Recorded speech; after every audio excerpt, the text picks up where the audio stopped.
Hello and welcome to my video. I am Onyx Frederick, and today we are going to discuss the analyzing of Priceline's terms of use.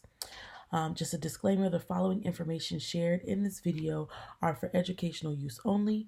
Also, I am not an attorney, so if you are seeking work or currently working on your own terms of use or conditions, please be sure to seek legal advice or legal professional advice and services.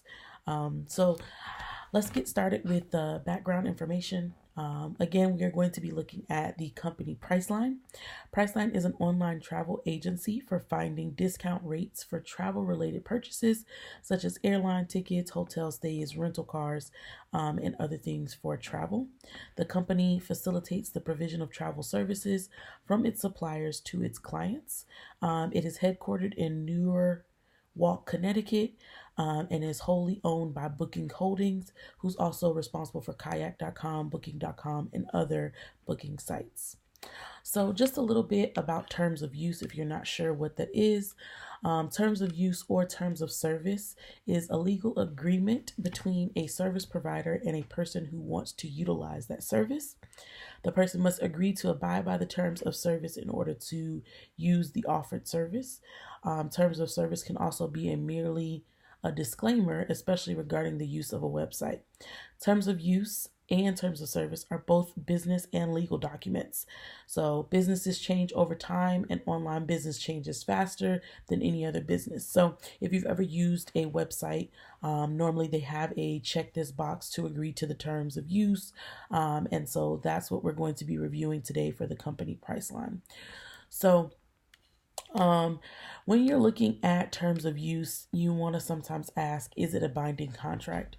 And the terms of use normally begins with something like the following notices, terms, conditions, and policies govern the use of this website and any products or services available on this website. By assessing or using this website, you agree to be bound by the terms and conditions set forth below. So normally you'll see something like that. And generally speaking, the courts in the United States have treated terms of use and service agreements as enforceable agreements as long as two parties agree to them.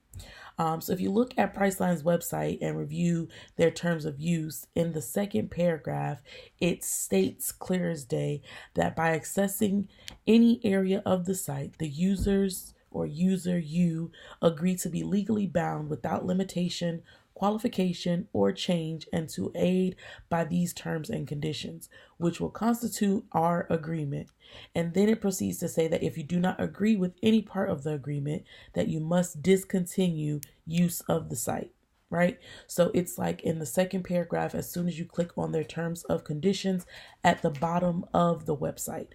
So it clearly states that if you don't agree with the information that they've provided or with the terms that they've set, that they urge you to discontinue using their website. So when asking the question of whether the visitor is bound to, or if they have to or should click I agree, every website is different. As it pertains to Priceline, before making a purchase, all customers or visitors are asked to check the box to agree to their terms in order to continue their booking. I think it's important that Priceline does that because, like we discussed earlier, they are able to change their terms of use, amend it, or do anything at any time.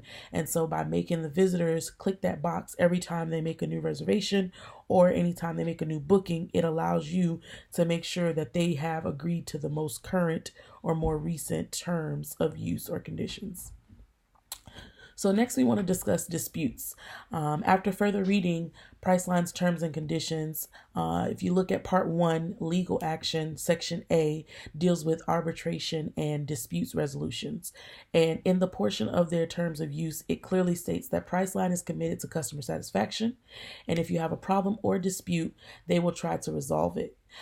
So they ask that if they're unsuccessful, they do say that you may pursue your claim as explained in this section. So it says you agree to give them an opportunity to resolve any problem, dispute, or claim relating in any way to the sites and or any of its related applications or services, any dealings with Priceline, including to their marketing, customer service, purchase, use, or performance, and representations made by Priceline. So What they ask, though, is that it be brought to them within 2 years from the date on which the claim was made, and that if they're unable to resolve the claim in 60 days, then you are able to seek relief through arbitration or small claims court as set forth. And then they begin to go further in detail of how to pursue that. And so you can find many instances where there have been claims against Priceline or any other things, but they really try to hone in on fixing the issue themselves before getting other parties or claims in courts involved.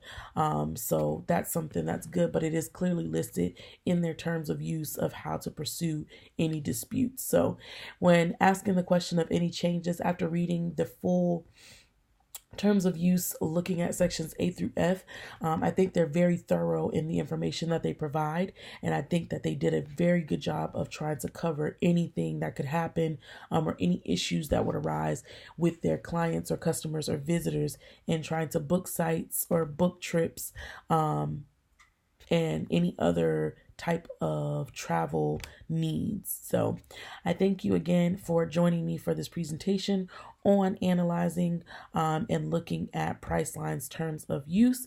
Again, if you seek any legal counsel, please be sure to look into professional services, and thank you for watching. Bye.